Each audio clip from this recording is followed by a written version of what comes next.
The dust hung like a veil across the empty streets of Clifton, Arizona territory, as Julia Vaughn stood on the weathered porch of her father's general store, watching the last wagon disappear over the horizon.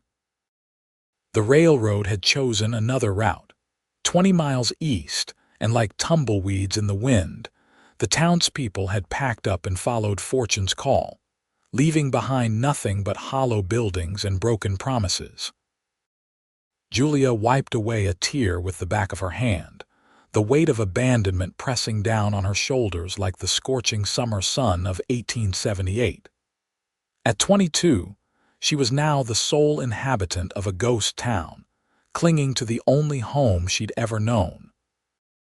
Her father had succumbed to consumption the previous winter, leaving her the store and a stubborn resolve that matched the rugged landscape surrounding her. "I won't leave," she whispered to herself, her words carried away by the hot desert breeze. "This is my home." The soft crunch of approaching hoofbeats pulled Julia from her thoughts. She squinted against the sun, her hand shading her eyes as a lone rider emerged from the haze of dust and heat. The stranger rode tall in the saddle, his broad-brimmed hat pulled low over his eyes, the silhouette unmistakably that of a cowboy. He reined his chestnut horse to a stop before the porch, removing his hat to reveal sun-bronzed features and eyes the color of the Arizona sky after a summer storm. "Madam," he nodded politely. "Seems I've arrived in Clifton a bit too late." Julia straightened her simple cotton dress. "The town's moved on, railroads going through Sheldon instead. You'll find everyone there." The stranger dismounted with fluid grace, tying his horse to the hitching post before approaching the porch steps. "Name's Frank Yancy. Was hoping to find work in these parts." "Julia Vaughn," she replied, her voice stronger than she felt. "As you can see, Mr. Yancy, there's not much left here to work for." Frank studied the deserted Main Street, taking in the abandoned buildings and shuttered windows. His eyes returned to Julia's face, and something in his expression softened. "Why'd you stay when everyone else left?" The directness of his question caught her off guard. "This is my home," she said simply. "My father built that store. We've been here since I was a child. I couldn't just abandon it all." Frank nodded as though her answer made perfect sense. A person ought to stand by what they believe in. He gestured toward the general store. "You still in business, Miss Vaughn?" "I have supplies, if that's what you're asking. Not many customers these days, though." She attempted a smile that didn't quite reach her eyes. "I reckon I'll be your first customer of the day, then." He climbed the steps, boots heavy against the wooden planks. "If you'll permit me." As Julia led him into the dim interior of the store, she couldn't help but wonder why this stranger had appeared in a town everyone else had deemed worthless. Little did she know that Frank Yancy's arrival would forever change the course of her life and the fate of Clifton itself. Inside the general store, Frank removed his hat, revealing a shock of sandy hair that caught the light streaming through the dusty windows. Julia moved behind the counter, watching as he examined the shelves with careful consideration. "You've kept everything in fine order," he commented, running a finger along a row of canned peaches. "Force of habit," Julia replied. "My father always said a well-kept store invites prosperity." Frank's lips curved into a smile. "Sounds like a wise man." He was. Julia swallowed against the tightness in her throat. "What can I help you find, Mr. Yancy?" "Coffee, if you have it. Some hardtack and jerky. Been riding for 3 days straight from Tucson." As Julia gathered his requests, she found herself stealing glances at the tall cowboy. There was something steady about him, a quiet confidence that seemed rare in these parts where men were often all bluster and bravado. "What brings you to Clifton, Mr. Yancy?" "Besides arriving too late, as you put it." Frank leaned against the counter, his eyes meeting hers. I've been working cattle drives between Texas and Arizona for 5 years now. Thought it might be time to put down some roots. Heard Clifton was growing, that the railroad was coming. You heard wrong, Julia said, a touch of bitterness creeping into her voice. The railroad surveyors changed their minds 3 months ago, decided the pass through the mountains near Sheldon was easier. The town council voted to relocate. Within weeks, most everyone was gone. Not everyone, Frank observed, his gaze steady on her face. Julia felt a flush rise to her cheeks under his scrutiny. No, not everyone. How long have you been here alone? 6 weeks, she admitted, wrapping his purchases in brown paper. The last family left at the beginning of June. Frank nodded, reaching for his coin purse. And how have you been managing? The question, asked without pity or judgment, nearly undid her. It had been so long since anyone had asked how she was faring. I manage, she said, lifting her chin. I have my garden out back, the chickens, a good well. Father left some money. I'm not destitute, Mr. Yancy, if that's your concern. My concern, Miss Vaughn, is that a young woman shouldn't have to face the wilderness alone, no matter how capable she might be. He placed several coins on the counter. And you strike me as quite capable indeed. She couldn't decide if his words were a compliment or a criticism. The wilderness and I have an understanding, she said, pushing his change across the counter. It leaves me be, and I do the same. Frank chuckled, a warm sound that seemed to fill the empty store. Fair enough. He gathered his supplies but made no move toward the door. Instead, he glanced around the interior once more. This building's got good bones. Your father built it well. He did, Julia agreed, a surge of pride warming her chest. Everything in Clifton was built to last. That's why it's such a waste, everyone leaving like they did. Sometimes people chase after what's new instead of appreciating what's already been built. Frank settled his hat back on his head. Thank you for the supplies, Miss Vaughn. I wonder, might I trouble you for directions to the old Buckman Ranch? I heard it was about 5 miles north of town. Julia's eyebrows rose in surprise. The Buckman place, it's abandoned now. Old man Buckman left with his son's family when the town voted to move. I know. I bought it from him in Tucson last month. Frank's expression remained impassive, but there was a glint in his eye that suggested satisfaction. Sight unseen, but the price was right. You bought the Buckman Ranch. Julia couldn't hide her astonishment. But why would you buy property near a dying town? Frank moved toward the door, then paused, looking back at her with an expression she couldn't quite read. Maybe I don't believe Clifton is dying, Miss Vaughn. Maybe I think it just needs someone to believe in it. He tipped his hat. Good day to you. Before Julia could respond, he was gone, the bell above the door tinkling in his wake. She moved to the window, watching as he mounted his horse and rode north out of town, a strange mixture of curiosity and hope stirring within her for the first time in months. The following morning, Julia was weeding her vegetable garden behind the store when the sound of a wagon approaching from the north caught her attention. Shading her eyes, she was surprised to see Frank Yancy driving a loaded wagon down the dusty road into town. He pulled up beside her small garden, setting the brake before jumping down. Good morning, Miss Vaughn, he called, removing his hat. Fine day for gardening. Mr. Yancy, she nodded, brushing soil from her hands as she stood. I didn't expect to see you again so soon. Had to make a trip to Sheldon for supplies, he explained, gesturing to the wagon piled high with lumber, tools, and various provisions.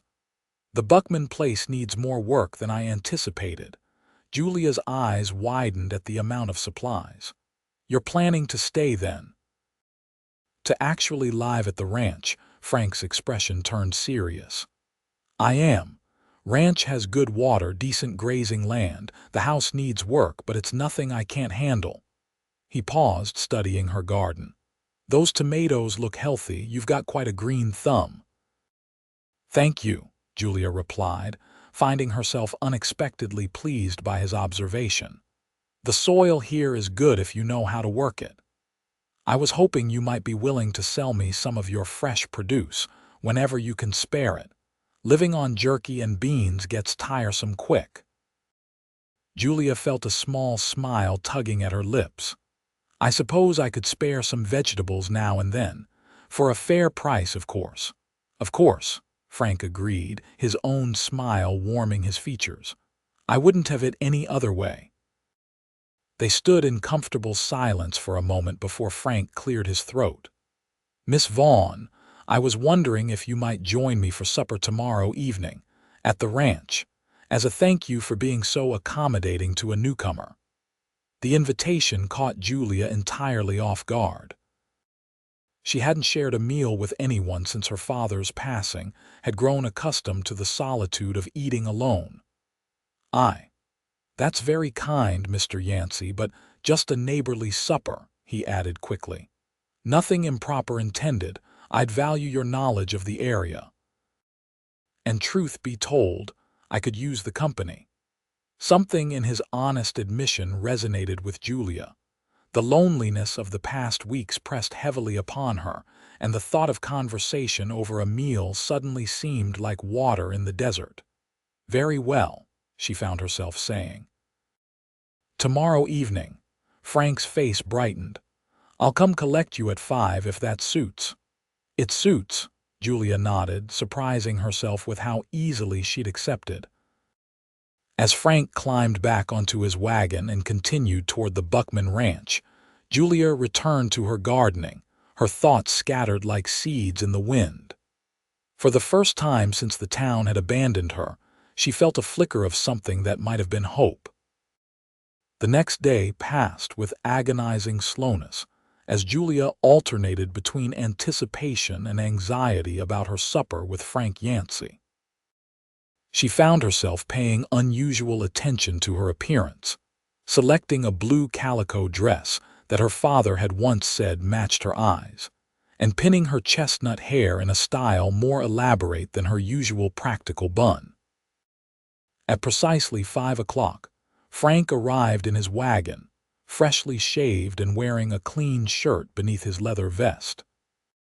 Julia locked the store and allowed him to help her up onto the seat beside him, acutely aware of the strength in his hands and the respectful way he immediately released her once she was settled. "You look lovely, Miss Vaughn," he said quietly as he flicked the reins to set the horses in motion. "Thank you, Mr. Yancy," she replied, smoothing her skirts. "And please call me Julia." "Julia," he repeated, her name sounding different in his deep voice. "And I'm Frank." The ride to the Buckman Ranch was filled with Frank pointing out changes in the landscape, since he'd arrived places he thought might be good for additional grazing. A stream that seemed to run year-round, a stand of cottonwoods that provided welcome shade. When they crested the final hill, Julia gasped softly. The Buckman Ranch house stood in the distance, and even from here she could see the transformation that had begun. The broken front porch had been repaired, new glass gleamed in windows that had been boarded up, and a thin wisp of smoke curled from the chimney. "You've been busy," she remarked, genuinely impressed. Frank's pride was evident in his voice. "Been working from sunup to sundown." "Still plenty to do, but it's coming along." As they drew closer, Julia noticed fresh paint on the front door and newly turned soil in what must have once been Mrs. Buckman's flower garden. "I thought I might plant some flowers," Frank explained, following her gaze. "My mother always said a house isn't a home without flowers blooming by the door." The simple sentiment touched Julia deeply. "She sounds like a wise woman." "She was," Frank replied, a shadow of old grief crossing his features. "Lost her and my father to the fever when I was 17. Been on my own since then." "I'm sorry," Julia said softly. "It's not easy losing parents." Frank helped her down from the wagon, his hands gentle at her waist. No, it's not, but it teaches you to value what matters, to hold on to what's important. Inside, the ranch house was simple but welcoming. Frank had cleaned it thoroughly and arranged the sparse furniture to make the most of the space.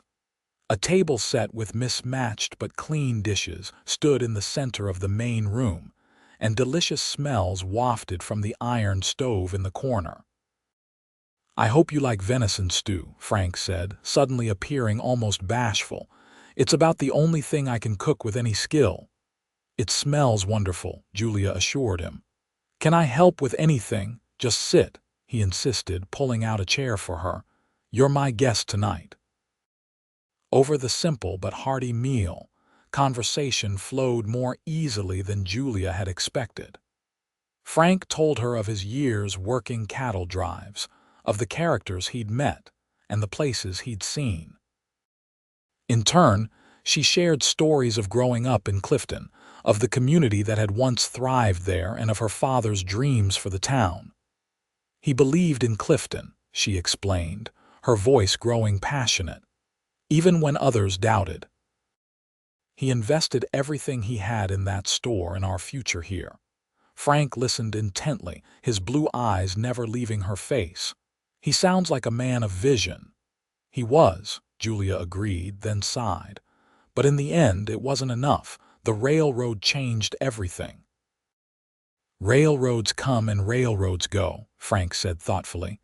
"But good land remains. Clifton has water, fertile soil, decent grazing. Those are things that last." Julia studied him across the table, puzzled by his optimism. "You truly believe Clifton could survive, even without the railroad?" Frank leaned forward, his expression earnest. "I believe anything worth fighting for has a chance. The question is, do you still believe in your father's vision?" The question hung between them, challenging and hopeful all at once. Before Julia could formulate an answer, Frank rose and fetched a bottle from a shelf. "I've been saving this for a special occasion," he said, holding up a bottle of wine. "Seems fitting to open it tonight." As he poured them each a small glass, Julia found herself watching his hands, strong, capable hands that had already accomplished so much in such a short time. Hands that suggested permanence, not the transient nature of the drifters and fortune-seekers who typically pass through these parts. Frank raised his glass. "To new beginnings in old places." Julia touched her glass to his, something warm unfurling in her chest that had nothing to do with the wine. "To believing in what others have abandoned." Their eyes met over the rims of their glasses, and Julia suddenly understood that they were no longer talking just about Clifton. After supper, Frank showed her the improvements he'd made to the ranch: the repaired roof, the cleaned-out well, the corral he was rebuilding for the cattle he planned to purchase. "You've done all this in just a few days," Julia marveled, genuinely impressed by his industry. "When a man finds something worth working for, it doesn't feel like labor," Frank replied, his gaze steady on her face. As the evening sky deepened to purple and the first stars appeared, they sat on the newly repaired porch, the chirping of crickets and the distant howl of coyotes providing a natural symphony. "Why did you really come to Clifton, Frank?" Julia asked finally, the question that had been plaguing her since his arrival. "The truth, please." Frank was quiet for a long moment, considering his words carefully. "I've been drifting most of my life, moving from one job to the next, one town to another. Never felt right staying in one place too long." He looked out toward the distant mountains. "But a man gets tired of not belonging anywhere. I wanted something of my own. When I heard about Clifton and the railroad trouble, I figured property would be cheap. Thought I might be able to build something here." Even knowing the town was dying, Frank turned to face her directly. "I've never put much stock in following the crowd, Julia. Sometimes the best opportunities are found where others see only failure." His words resonated with something deep inside her, the stubborn determination that had kept her in Clifton when everyone else had fled. "I should get you home," Frank said reluctantly as the night grew deeper. "It's getting late." The ride back to town was quiet, both of them lost in thought. When they reached the store, Frank helped her down from the wagon, his hands lingering at her waist a moment longer than necessary. "Thank you for coming tonight," he said softly. "Thank you for inviting me," Julia replied, suddenly shy under his intent gaze. "Would it be too forward to ask if I might call on you properly? Sunday, perhaps?" Julia felt a smile bloom across her face. "I'd like that very much." "Sunday, then." Frank reached out hesitantly, taking her hand and pressing a gentle kiss to her knuckles. "Good night, Julia." "Good night, Frank." As she watched him drive away, the stars overhead seemed brighter somehow, the empty town around her less lonely than it had been just days before. The following week brought a rhythm to Julia's days that had been missing since the town's abandonment. Frank appeared regularly, sometimes to purchase supplies from her store, sometimes bringing her fresh game or helping with repairs around her property. Each visit deepened their connection, revealing new facets of the man who had chosen Clifton when everyone else had rejected it. On Sunday morning, Julia dressed with particular care in her best dress, a soft green cotton with delicate embroidery at the collar and cuffs. Her mother's locket hung around her neck, a treasured connection to the woman she'd lost as a child. She had just finished arranging her hair when a knock sounded at her door. Frank stood on the porch, hat in hand, wearing a crisp white shirt and his least worn pair of denims. In his hand was a small bunch of wildflowers. "I thought we might attend the service in Sheldon," he explained. "If you'd like, that is. Been too long since I've been to a proper Sunday gathering." Julia's heart warmed at his thoughtfulness. It had been months since she'd attended church, the journey to Sheldon too far to make alone. "I'd like that very much," she said, accepting the flowers with a smile. The journey to Sheldon took nearly an hour, the wagon rolling over dusty roads beneath the bright Arizona sun. As they approached the town, Julia felt a pang of envy at the bustle of activity, the new buildings rising along the main street, the train station under construction at the edge of town, the church bell ringing to call the faithful to worship. Several former Clifton residents were in attendance, their expressions registering surprise at seeing Julia with an unfamiliar man. Mrs. Peterson, who had once been Clifton's most notorious gossip, made a beeline for them after the service. "Julia Vaughn, as I live and breathe. We'd begun to think you'd withered away in that ghost town." Her sharp eyes assessed Frank from head to toe. "And who might this gentleman be, Mrs. Peterson?" "This is Mr. Frank Yancy. He's purchased the Buckman Ranch," Julia explained, noting with satisfaction the shock that registered on the older woman's face. "Purchased it. But there's nothing left in Clifton. Everyone knows that." Frank extended his hand politely. "Pleasure to meet you, madam. And I've found there's quite a bit left in Clifton for those willing to look beyond the obvious." Mrs. Peterson's mouth opened and closed several times before she found her voice again. "Well, Julia, you must join us for dinner. The Andersons are hosting at their new home. Everyone would be so pleased to see you." Before Julia could respond, Frank spoke up. "I'm afraid we have other plans today, madam, but thank you for the kind invitation." As he guided Julia away with a gentle hand at the small of her back, she glanced up at him questioningly. "We have other plans." Frank's eyes twinkled with mischief. "I thought I might save you from hours of interrogation, unless you wanted to stay," Julia laughed, feeling lighter than she had in months. "Not in the slightest. Mrs. Peterson would have had our entire lives planned out before the pudding was served." They spent the afternoon exploring Sheldon, Frank purchasing supplies while Julia visited the new millinery shop, allowing herself the small luxury of a pretty ribbon for her hair. As they prepared to return to Clifton, Julia noticed several townsfolk watching them with open curiosity. "We've caused quite a stir," she remarked as Frank helped her into the wagon. "People will always talk," he replied with a shrug. "Let them. Their opinions matter little in the grand scheme of things." The sun was setting as they approached Clifton, painting the desert landscape in hues of gold and crimson. Frank suddenly pulled the wagon to a stop at the top of the ridge overlooking the town. "Look at that," he said quietly, gesturing toward the view. Julia followed his gaze.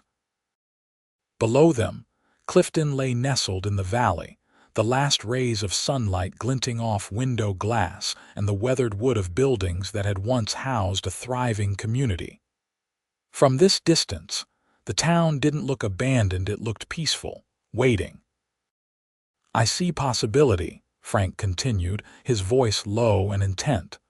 "I see good land and sturdy buildings. I see a place where a man might build something lasting." He turned to face her directly. "What do you see, Julia?"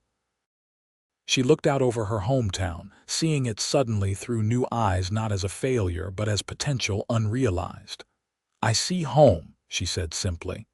"I've always seen home." Frank's hand found hers on the wagon seat, his calloused fingers entwining with hers. "Then we see the same thing." In that moment, with the setting sun bathing them in golden light and the town spread beneath them like a promise waiting to be kept, Julia felt something shift inside her, hope taking root where despair had begun to grow. As summer deepened into autumn, the relationship between Julia and Frank blossomed like the wildflowers that dotted the Arizona landscape after a rare rainfall. Their days fell into a pattern, Frank working tirelessly on the ranch, while Julia maintained her store and garden, each supporting the other's stubborn determination to make a life in the place others had deemed worthless. On a crisp October morning, Julia was sweeping the porch of the general store when the unexpected sound of multiple horses approaching drew her attention. She looked up to see Frank leading a small herd of cattle toward the edge of town, dust rising from their hooves in a golden cloud. She set aside her broom and hurried to meet him as he directed the cattle toward the road leading north to his ranch. "Where did these come from?" she called, counting at least 20 head of sturdy-looking longhorns. Frank reined his horse beside her, grinning broadly beneath the brim of his hat.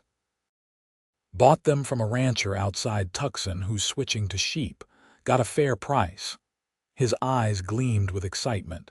"It's a start, Julia, a real start." His enthusiasm was contagious, and Julia found herself smiling up at him. "They're beautiful, Frank." "This is just the beginning," he promised, leaning down from his saddle. "I've got plans, Julia Vaughn, big plans." "Care to share these plans?" she asked, her heart quickening at the intensity in his blue eyes. "All in good time," he replied mysteriously. "For now, I need to get these beasts settled. Would you consider joining me for supper tonight, to celebrate?" "I'd be delighted," Julia agreed, already anticipating the evening ahead.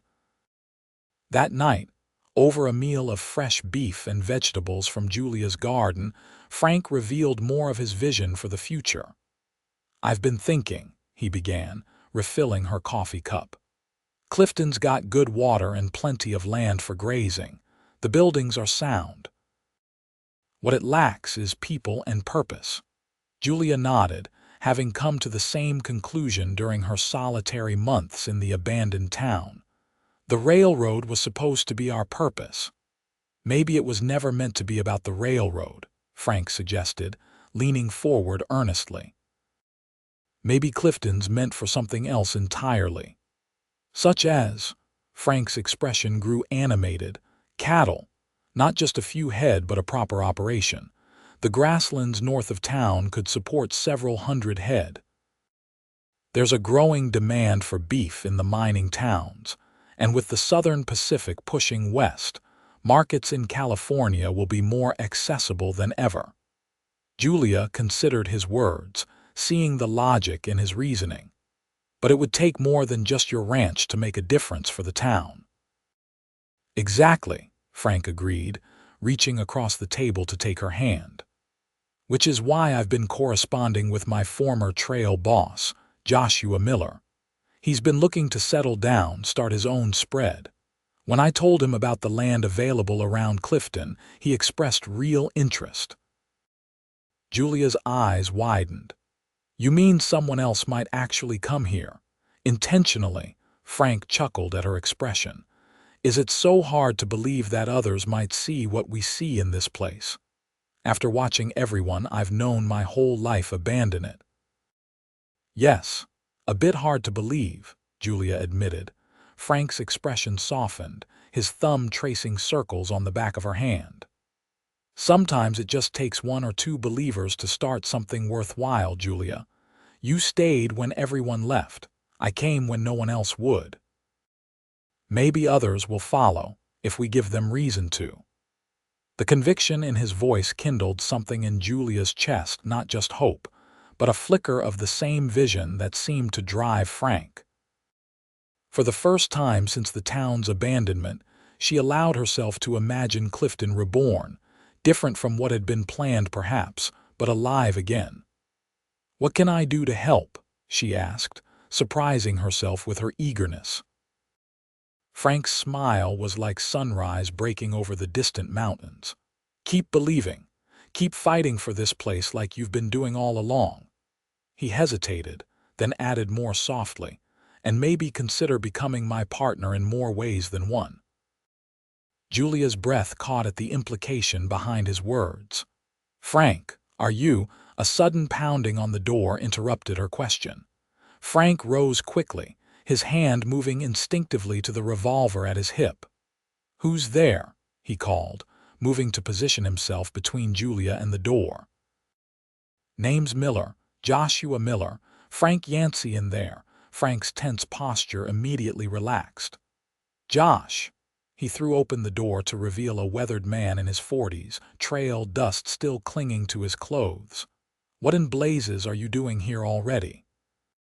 Wasn't expecting you for another month at least. The older man grinned, clapping Frank on the shoulder. Got your letter and decided there was no time like the present. Figured I'd come see this promised land for myself before winter sets in. His gaze moved past Frank to where Julia stood. And this must be the lady you wrote about, the one who had sense enough to stay when everyone else lit out. Frank performed quick introductions, and within minutes, Joshua Miller was seated at the table, devouring the remains of their supper while enthusiastically discussing his journey from Texas. Brought 3 men with me, he explained between bites. Good cowboys, all of them. They're setting up camp near the creek we passed coming in, and I've got 30 head of prime breeding stock following a day behind with my foreman. Julia exchanged a glance with Frank, reading the mixture of surprise and satisfaction in his expression. What had begun as a tentative vision was suddenly taking tangible form faster than either of them had anticipated. Later, as Frank escorted Julia home in his wagon, the night air crisp with the promise of autumn, a thoughtful silence hung between them. I'm sorry about the interruption earlier, Frank finally said as they approached the store. Josh's timing has always been either perfect or terrible, with very little in between. Julia smiled, remembering the eager light in Frank's eyes as he discussed future plans with his friend. I think his arrival is wonderful news. It means you're not alone in believing in Clifton's potential. Frank drew the wagon to a halt, turning to face her fully in the moonlight. I meant what I was starting to say before he arrived, Julia, about partnerships. He took her hand in his expression earnest. I didn't come to Clifton looking for anything more than land and opportunity, but I found something I wasn't expecting. Someone I wasn't expecting. Julia's heart quickened as Frank continued, his voice deepening with emotion. I know it hasn't been long, but I've lived enough to recognize what matters when I find it. And you matter, Julia Vaughn, more than I can properly express." "Frank," she began, but he gently pressed a finger to her lips. "Let me finish before I lose my nerve. I'm not asking for any decisions tonight. Just want you to know that I'm staying right here in Clifton, come what may. And I'm hoping that someday, when you're ready, you might consider building something with me, not just a town, but a life together." The simple sincerity of his declaration brought tears to Julia's eyes. In the months of loneliness after the town's abandonment, she had never imagined that her stubborn choice to remain would lead to this moment, to a man whose determination matched her own, whose vision for the future included her at its center. "I don't need more time," she whispered, reaching up to touch his face. "I've been alone in this town long enough to know my own mind and my heart." Frank's eyes searched hers in the moonlight. "What are you saying, Julia?" "I'm saying yes," she replied simply. "Yes to partnership. Yes to building something together. Yes to you, Frank Yancy." His smile was brilliant in the darkness as he drew her close. Their first kiss was gentle, a promise exchanged beneath the vast Arizona sky, witnessed only by the stars and the silent buildings of the town they were determined to save. As Frank pulled away, he rested his forehead against hers. "I'm staying right here," he whispered, echoing the words that had begun to change everything. "Right here with you." "And I'm not going anywhere," Julia replied, her heart fuller than she had believed possible. "Not ever." The months that followed brought changes to Clifton that Julia could scarcely have imagined during her lonely vigil. Joshua Miller purchased the abandoned Fletcher property on the eastern edge of town, bringing with him not just cattle but 4 skilled ranch hands who took up residence in previously empty buildings. By December, the soft glow of lamplight once again illuminated windows that had been dark for too long. Frank and Julia were married on Christmas Day, a simple ceremony performed by a circuit-riding preacher who expressed bewilderment at being asked to officiate in a town he had been told was deserted.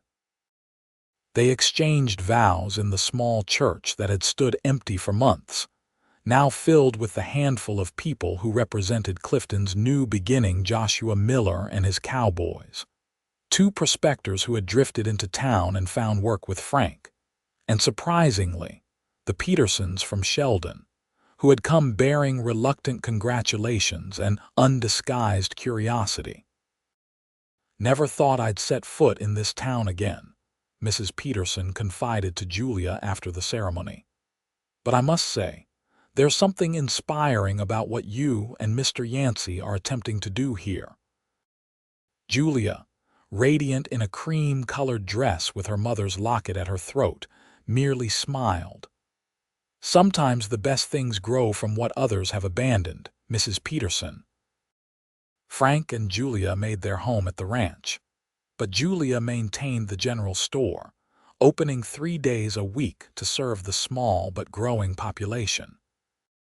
Their first winter together was harsh, with blizzards sweeping across the Arizona highlands, but the solitude allowed them time to deepen their bond and refine their shared vision for Clifton's future. By spring of 1879, new life seemed to be emerging everywhere: calves in the pastures, green shoots pushing through the soil in Julia's expanded garden, and the first stirrings of the child she carried beneath her heart. "A baby," Frank whispered in awe when she shared the news, his hand gentle on her still flat stomach. "Our child will be the first born to the new Clifton." Julia covered his hand with her own. "The first of many, I hope. This town needs children, families. It will have them," Frank promised. Word is spreading. Josh got a letter last week from a family in Texas interested in starting a dairy operation on the old Simmons place. The summer brought not only sweltering heat to the high desert, but also the arrival of the Henderson family, Jacob and Mary, with their 3 young children who purchased the abandoned dairy farm and began the process of making it their own. Mary Henderson's presence was particularly welcome to Julia, who found herself increasingly grateful for female companionship as her pregnancy progressed. "I think you're the bravest woman I've ever met," Mary told her one afternoon as they sat shelling peas on Julia's porch. "Staying here all alone, believing when no one else did." Julia smiled, her hand resting on her rounded belly. "Not brave, just stubborn, and not alone anymore." In September, just as the first hints of autumn cooled the air, Julia gave birth to a son they named Thomas Frederick Yancy, his lusty cries echoing through the ranch house as though announcing his arrival to the reborn town beyond. Frank, who had paced anxiously during the long hours of labor, cradled his son with trembling hands, his eyes wet with emotion. "He's perfect, Julia. Absolutely perfect." "He's strong," Julia observed tiredly, watching as tiny fingers curled around Frank's much larger one. "Like his father." "And determined," Frank added with a smile. "Like his mother." As young Thomas grew, so did Clifton.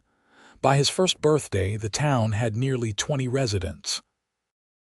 The Hendersons had been joined by the Whittaker family, who reopened the blacksmith shop, and a young doctor named Elliot who, having failed to establish a profitable practice in Sheldon, found himself welcomed enthusiastically in Clifton.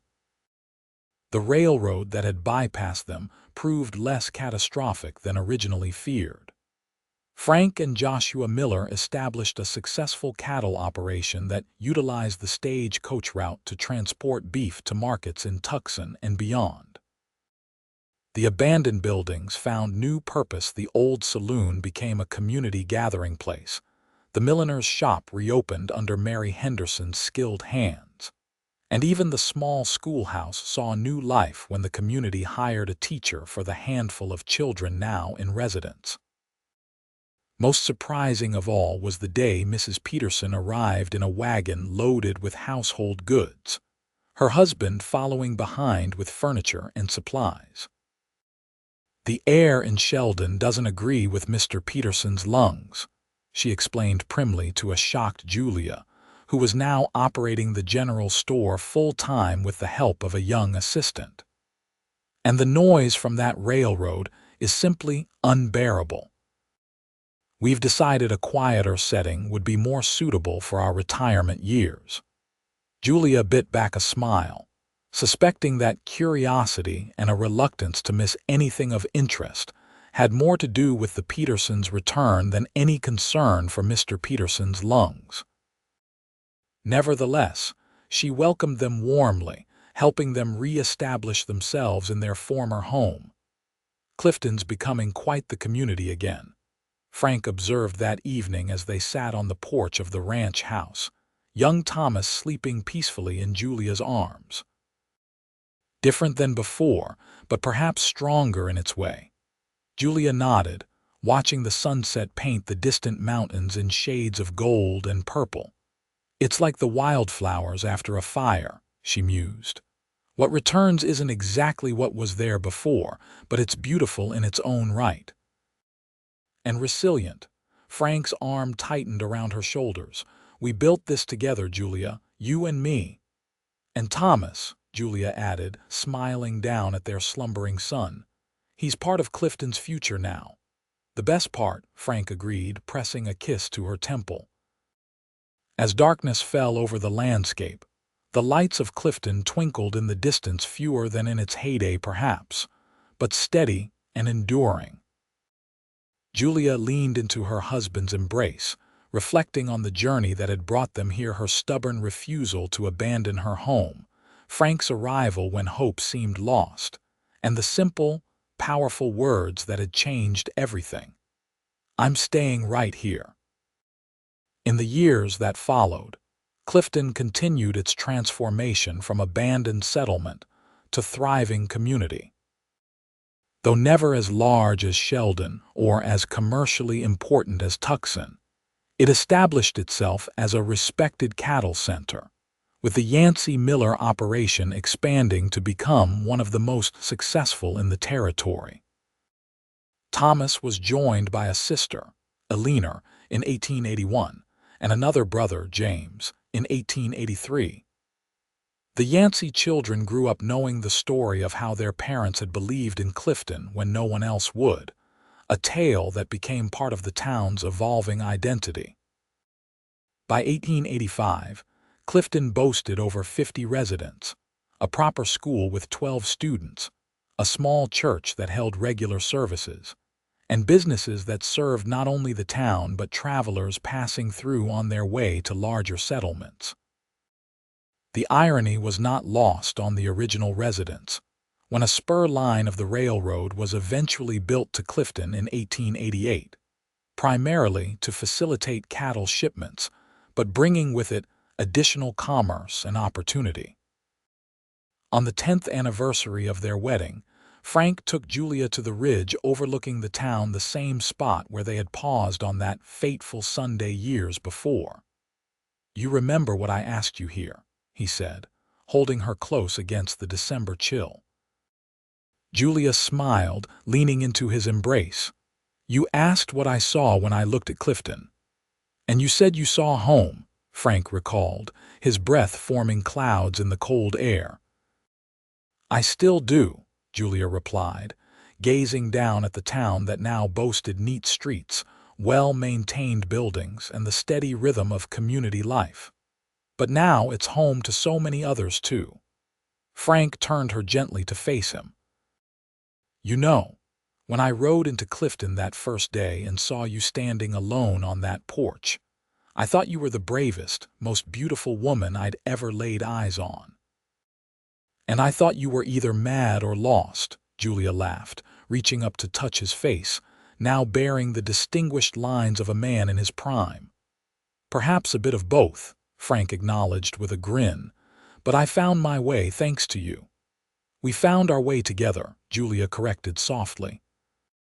As they made their way back down the hill toward the town that had been reborn through their shared vision and determination, Julia reflected on the strange twists of fate that had shaped their story.